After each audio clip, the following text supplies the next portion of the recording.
Hello, BookTube, and welcome back to People in April, the event that dare not speak its name, People. This was created by Roz at Scally Dandling About the Books and Elizabeth at Bookends and Books, and it is an event, a BookTube event in April, celebrating life writing of all kinds, letter collections, I would assume journal entries, also autobiographies and biographies, full dress biographies. Full dress biographies are my favorite kind of book, so People in April, I'm all for. I'm all for it. I decided that for People in April, I would add a biography to my reading list every night. The stuff that the reading that during the course of the day, my night's reading takes shape. I do read during the day as well. I do precious little other than read and take care of my little bean. That's pretty much all I do. So there's reading during the day, but during the day, I'm also assembling the night's reading. And much like I did for March Mystery Madness, another BookTube event, I was adding a mystery to the night's readings, regardless of what the night's readings were. And I decided I would do that for biographies as well. Why not? If there's any kind of writing I want to do that I want to overdose on, it's biographies. But I haven't been following any plan. With March Mystery Madness, I was reading the 9th book in Murder Mystery series. But for People, I have not had any plan. I've just been going, sometimes thumbing through my ebooks, just go through them at random because I don't have them all set up. I don't have them on shelves according to biography or autobiography. I should, but I don't. Especially since you can multiply list books. It's crazy that I haven't organized my ebooks or gotten David Murphy to do it, but I will. I will. But I haven't been organizing. I haven't been imposing any sort of plan on the night's biographies. And last night's biography was a reread. A lot of these biographies will be rereads. I've read a lot of biographies in my life, a lot of them. But last night's was a reread, and it's the thing that got it on the list was a little interesting. You don't come to this channel for interesting things. This is a little bit out of the ordinary. Months ago, at the behest of a couple of you, I investigated these ebook deal websites where there's a whole bunch of them. I'm sure there are more of them than I know about. You go there and you give them your email. You sign up by giving them your email, which is no small thing. You should think about it carefully before you do it. And they send you the day's ebook deals to your inbox every day. So, of course, this won't have much appeal to you if you don't like e-reading. I love e-reading, so it had appeal to me. And it's more of a temptation than it looks because a lot of these services will send you very cheap ebooks. 99 cents, $1.99, $2.99. Here's what you get. And I've noticed, I signed up for a whole bunch of these things at first, and I noticed a wide variety of things. This really is, if you don't mind reading on your Kindle or your phone or your iPad, then this really is the cure for the so-called book desert. All the people I know who live in book deserts, they are nowhere near their nearest retail bookstore. They don't have any good retail or used bookstores or any used bookstores at all, good or otherwise. Maybe they've got a shelf or two of ratty old books at the local charity shop that never changes except to get worse.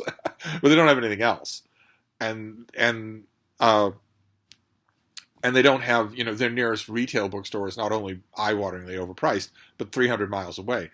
These things really fix that, if you're okay with e-reading, because they offer you great deals on all kinds of things. Bestsellers from yesteryear, bestsellers from literally last year, all sorts of nonfiction, tons of canonical stuff in good annotated editions, lots and lots of stuff. You can build a library fairly quickly. Not so quickly in my case as that, because I quickly started winnowing the services that I had signed up for, because I'm imposing an ironclad rule on myself when it comes to these ebook deals that are put in my inbox every day, which is don't pay for anything. Of course, don't pay for anything. It doesn't matter if an ebook is 99 cents if you're buying 200 of them in 1 month. It doesn't matter how cheap it is if you're overindulging yourself. And when it comes to cheap ebooks, 99 cents, $1.99, nickel and diming yourself to death is the way it will happen. I always laugh at again, a well-meaning, a kind little chuckle people who bridle and will bridle to me in emails about some ebook that costs them $35. But they don't hesitate at all at spending $55 on 55 ebooks in the course of a month. So my number one rule for these things is never click on anything that has a price. Only free books. That's all. That's a lot. Even narrowing it like that, that's a lot. That's 4 or 5 books a day. That if you're a fairly open-minded or open-ended reader, if you don't have just a few limited genres that you read, you're going to start amassing a library pretty quick. And of course, the neat thing about sending it to your Kindle is that it's there on the Kindle app no matter where you are. It's on your Kindle app on your phone, your iPad, on your Kindle, on all of your Kindles. And last night, one of the sites that I signed up for, I forget which one it was, but one of the sites that I signed up for had a biography. These sites are predictably weak on nonfiction. Everything is predictably weak on nonfiction. They're predictably weak on nonfiction. They usually don't have a whole lot that's really good. But last night, one of these sites suggested a biography that I haven't read in forever. I thought it was quite good when I read it 45 years ago. And it was free, so I got it. It might still be free for all I know. It's William Fowler. It's a great New England scholar named William Fowler. It's his book Baron of Beacon Hill, his biography of John Hancock, which I had forever and ever. I'm sure that if you were to go back 6,000 videos on this channel, you would find it in a library tour. I had this as a hardcover. It didn't look like this. The 1980 cover was different from this. It was ugly, but it wasn't this kind of ugly. I had this forever and ever. I also had Once Upon a Time. I wish I still did. No idea what happened to it. Maybe a fire or something, or a flood. I once had a big multi-volume Life and Letters of John Hancock from the 19th century, the type of thing you would get at the Brattle. It's the little beans stuck in between here. Hi, baby. How are you doing? Oh, it's the baby. We severely overindulged ourselves on the morning walk because it's not raining. But anyway, there was once upon a time at least one big full-dress Life and Letters biography of Hancock that I had once upon a time. Don't remember who the author was, but it's long gone. I had Fowler's book for a long time. I got rid of it. I don't quite know why, but here it is, an ebook for free. Doesn't take up any shelf space. Isn't going anywhere. It's on 5 different devices. So I used that as my people prompt to reread this last night, especially since just last year I read a new biography of John Hancock, a book called King Hancock. So here he's a baron, then he gets promoted to king in last year's biography of John Hancock, which was fairly poor. It was fairly shallow, and that's disappointing. Very much disappointing. This figure deserves more and isn't obviously going to get it. And so I reread this, and more of its warts showed this time than the last time I reread it. Definitely. This is dutiful. It's almost never interesting. It's you've got the famous signature on the cover there that John Hancock, to people who don't know anything about American history, they just know the basic thumbnails. They're going to know that signature, and they're going to know that in American parlance, it has become a synonym for a signature just in general. Put your John Hancock right here, that sort of thing. There was, of course, a lot more to Hancock than that. He was extremely wealthy, being what we politely call a privateer. he was almost all the money that he inherited was ill-gotten gains, and almost all the money that he made for 30 years was also ill-gotten. But he had a fascinating relationship with the newborn American independence movement and with the American Revolution itself, and especially with Samuel Adams, the architect of that revolution. Lived here in Boston. I could take you to a handful of Hancock places, of course the most famous one being the State House, and deserves better than that little book King Hancock from last year. He also deserves better than this. Even though this is a really good book, this is I won't say calculated because I don't know what the author was thinking when he wrote it, but it certainly seems shaped for weak attention spans. John Hancock deserves a giant book. So does Paul Revere. Hasn't had one in 60 years, 70 years, 80 years since he's had one. John Adams had David McCullough's book, and that proved that there is an audience out there for such things, for large books about fundamental founding fathers. But where are they? Where are those books? About 10 years ago, 6, 7 years ago, there was a biography about a young Benjamin Franklin. When's the last full-dress, big Franklin biography that we had? Madison? Hamilton, yes, of course, and a Broadway show, but where's the rest of it? I don't quite understand that. I don't believe that the core reading audience for books on founding fathers has weak attention span. I don't believe they need to be coddled. I don't believe they're part of the TikTok attention span plague. I guess what the short version of what I'm trying to say is that I don't understand why books like King Hancock ever get written, and I don't really understand the decisions here. Look at the blurb. This blurb is not on the original 1980 hardcover, but look at the blurb here from the Historical Novel Review, a historical review, a magical condensation. Is that what you want? Do you want a condensation? This is not the author of that blurb is speaking true. This is not an abridgment. It's not like the author is saying, that Fowler wrote a 3-volume biography of Hancock and this is an abridgment of that. The author is saying there's a whole life here full of details and this condenses that life. Okay, great. But do we want a biography to do that? I don't. I'm not blaming William Fowler here at all. This was clearly the book that he intended to write.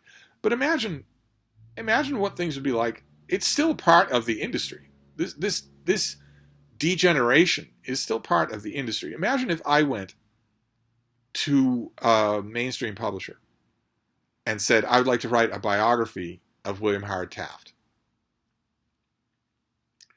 They would turn me down. If I went to any mainstream agent, they would simply turn me down. No, you're not going to do that. I've never heard of him, so no one else has ever heard of him. And it wouldn't do me any good to say, well, you've never heard of them because you're an idiot. because nobody knows history. It's because you don't know history. That doesn't mean nobody knows history. Maybe you could look them up. But when you're dealing with agents in the 21st century, no. They start from a position of bored omniscience. And it doesn't matter that they're imbeciles. That doesn't matter at all. They're still going to start from that position. And if you are paying court to them, you're doing everything but shining their shoes. So you have to agree with that. You can't go on to the days when, as a prospective author, you could tell your agent, well, you don't really know what you're talking about. And I do. So that would be out the window, first of all. There wouldn't be any chance of that from a mainstream publisher. So let's say I take that project to an academic publisher. And I say, I would like to write a extremely in-depth 3-volume history of William Howard Taft. Volume 1, everything up to his time in the White House. Volume 2, his time in the White House. Volume 3, his time after the White House when he was on the Supreme Court. He was Chief Justice of the U.S. Supreme Court. So patterned after, for instance, Edmund Morris's trilogy on Theodore Roosevelt. Patterned after that, not only in terms of the easy breakdown of periods of life, but also, I would hope, readability. And I'm going to do a huge amount of scholarly research. I'm going to retrace everything. I'm going to go to all of the locations. I'm going to ransack archives, including quite a few archives that people have not made sufficient use of, or any use of. I'll recontact members of the family. I will go to the Philippines and find official state records. I will find everything that can be found. I'll put afoot scholarly inquiries all over. Do you have any letters? Do you have any treasure troves, any memories, any photos, anything like that? I'll go to every historical society in Ohio if I have to. And I will also spend time, although it's extremely dangerous to do, I'll spend time in Washington. And because I want this to be the definitive work on William Howard Taft. And if the second volume recoups the sales for the first and the third, which of course President Taft would do, a president book will do that. If it recoups the sales from the volumes 1 and volume 2, I will do a 1-volume abridgment for you that will win the Pulitzer Prize. An academic publisher would almost certainly turn that down because Taft isn't well enough known, or because no one takes a flyer on 3-volume scholarly works at all. No one does that. They might maybe say, when you finish doing all this on your own dime, then look us up and we might consider it. We might consider at least the one volume abridgment, but on their own, no. No, they wouldn't. So the lives like that don't get written. Largely, they don't get written. I firmly believe that that's one of the contributing reasons why isn't there a 1,000-page biography of John Hancock that does what this book does not?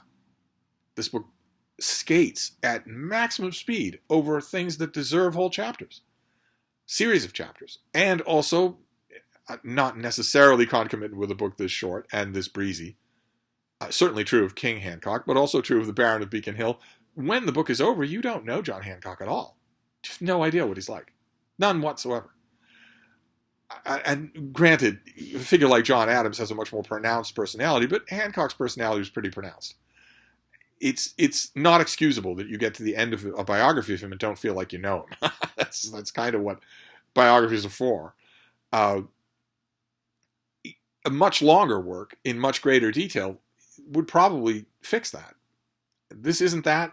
So I don't know. I'm going to try not to let this be an endemic, repeated complaint of mine for people in April that most biographies are a little bit on the slight side. But this is a little bit on the slight side. I hate to say it because the author is wonderful on the page. If you are only looking for a normal biography of John Hancock, this is the one you should get. And for all I know, it's still free as an ebook. It's just, well, I mean, you know my tendency anyway. If you watch this channel, you know my tendency anyway is to huge, opulent biographies that really don't leave any major part unexamined. I'm also a big fan of multi-volume biographies because there you get into the down in the grit of the person's life, where you're not so much subject to the biographer saying, well, this whole sweep of things I think is unimportant, so I'm going to leave it out. I would like to write that Taft biography, a 3-volume definitive Taft biography. I would like to do that with maybe 10 years down the line, a 1-volume abridgment. I'd like all 3 volumes to be huge. Taft's time in unelected office, his time as a jurist, his time in Theodore Roosevelt's cabinet, his time as governor, his time before he becomes president is fascinating. And then a whole volume on him as president, which has had volumes before, but they've always been 200 pages of dry academic prose with 300 pages of footnotes. That's not the kind of book I would write. And then another big, these would each be huge. They'd each be 900 pages. And then a 900-page book on Taft as Chief Justice, the only person ever to be both president and Chief Justice of the Supreme Court. Anyway, not to talk about Taft when I should be talking about John Hancock. I guess what I'm trying to say, and I don't know that William Farrow would disagree with me, John Hancock deserves a much bigger book than this. He's had them. They're just long out of print. They're never coming back into print. But he certainly deserves better than his most recent biography, which was almost gossipy. It was so shallow. And he actually deserves better than the Baron of Beacon Hill, even though the Baron of Beacon Hill is a four-square stand-up biography. It's just, there's no way you're going to finish it and say, boy, oh boy, that was great. As a book, as a reading experience, there's no way you're going to do that. And I didn't do that. I was very happy I have the ebook now. I don't need to worry about the physical copy. I have the ebook. It's infinitely searchable. It was free. It's right there in my e-library on a million different devices. So that's great. But I am now hunting for a great biographical read for people in April. I don't want my people to just be me giving static status reports. But I can't just summon a great biography. For tonight, for instance, I can't just do that. So I don't know. I will pick something. I'm going to do a People in April report all throughout April. But who knows what it will be? We'll see. I'll figure out something. Maybe another random poking from fate. That's what this was. This was just fate.